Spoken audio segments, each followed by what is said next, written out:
Susitinka du draugeliai, kalbas, sako, ir kaip čia vakar, sakė, būsi pasimatymė, kaip ten sakė, žinok, visai neblogai, viskas va taip gražiai, bet žinok, va pačiu intimiausių momentų pradėjo tekėti kraujas iš nosės, žinai. Jėzus, sako, kraujospūdis, sako, aš čia vis tiek Ne, sako, vyras iš komandiruotės grįžo. Žinai, kur... Grįžta muitininkas iš komandiruotės.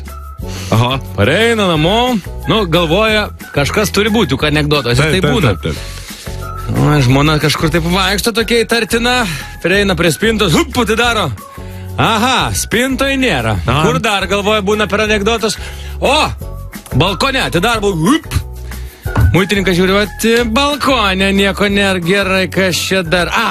Sandėliukas, atidaro, sandėliukė irgi nieko nėra, prieina, taip reiškia prie lovos, gal po lovo.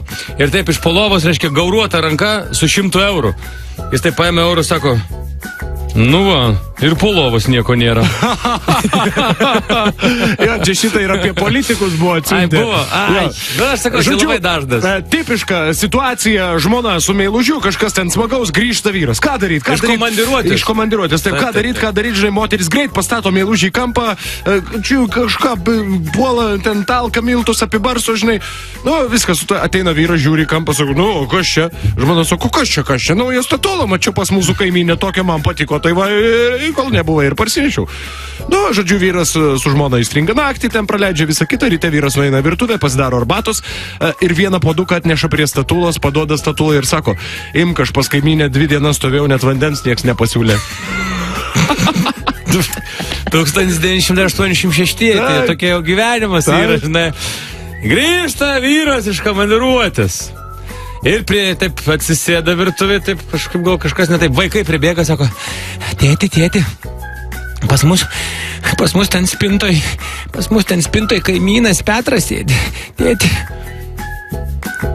Tėvas taip sėdi, okei.